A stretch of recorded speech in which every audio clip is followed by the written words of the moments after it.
ሻሎም ሻሎም ሻሎም ቤተሰብ እግዚአብሔር አምላክ ሰላምን ጸጋና ክርስቶስ ምስኩልሁም ይው ከመይ ሐዲርኩም ክብርን እግዚአብሔር አምላክ ይኹን እዚ ካብ ንክርስቶስ ዝገልጽ ትውልዲ ዓለም ለኻው ቤተክርስቲያን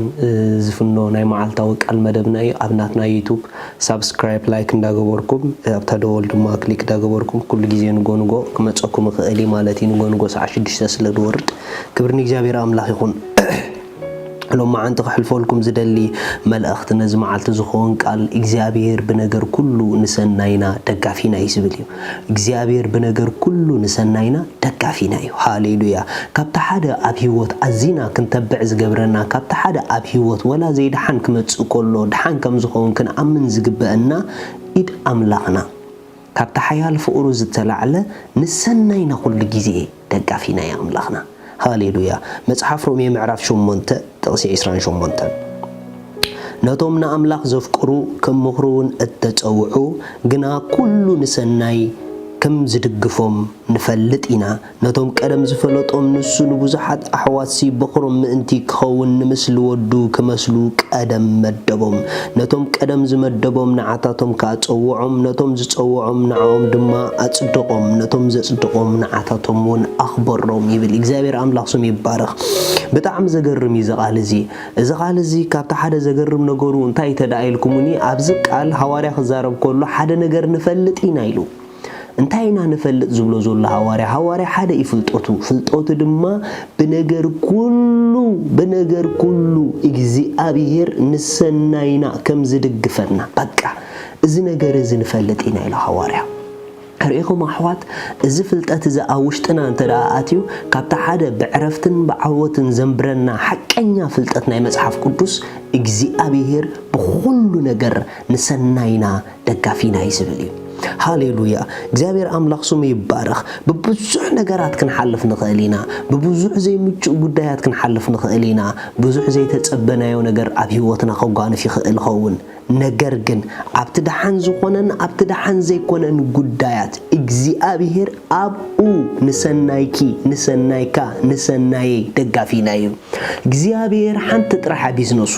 ንደቁ ንሰናዮም ምድጋፍ هاليلويا أمنت يالله أنت يا خيرك بدي قدس إجزابير جن كفورو زتلعلى نسنايكا دقا في خايو كبرن إجزابير أملاك يخون يوسف أبز فترة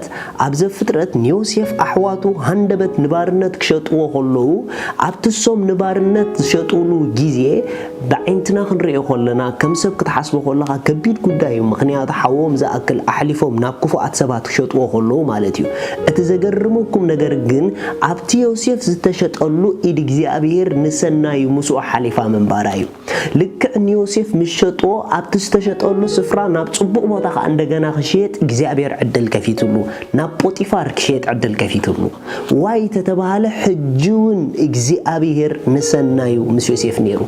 لك بوتيفار كابتوم يوسف كاب حواتو دغزو بوتيفار غزيو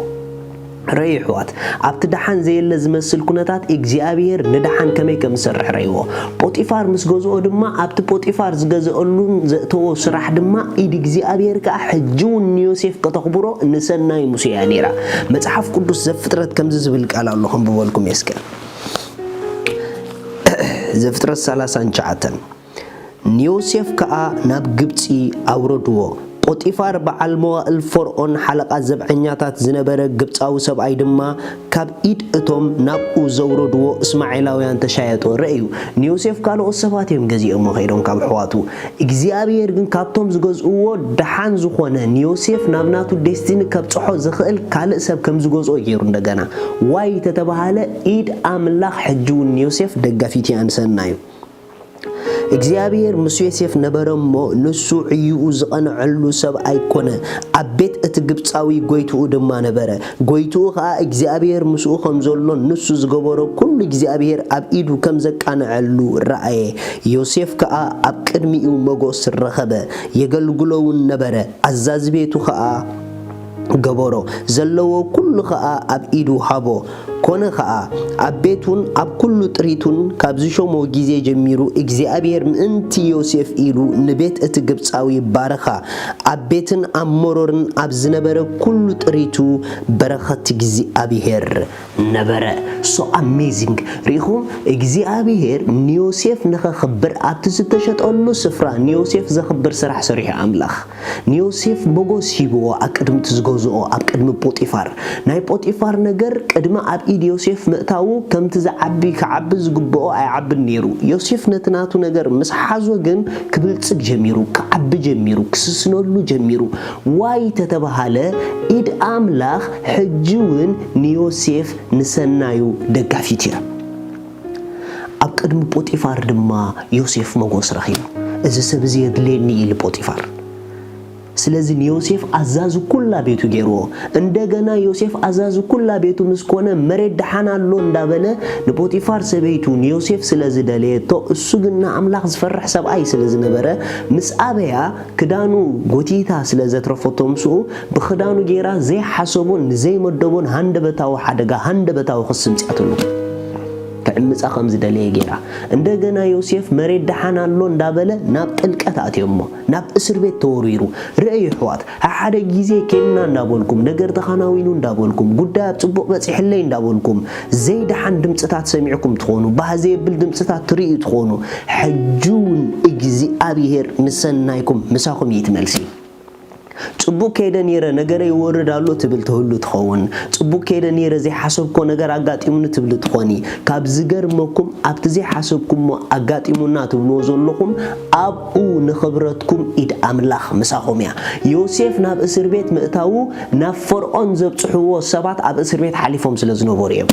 ዋይ ተተባሃለ ኣብቲ እስር ቤቱን እግዚአብሔር ንሰና ዮሴፍ እንደገና ኣፍደገ ይዳልዩ ሪኹም ዮሴፍ እንተ ደፋእካዮ እግዚአብሔር ድማ ናብ በረኽቲ ዘውጽኦ ጎደና ይዘዳልወሉ ህዝብ ኣምላኽ እንተ ደፋእካዮ ንህዝብ ኣምላኽ ዘጋጠመ መከራ እንተ መጾ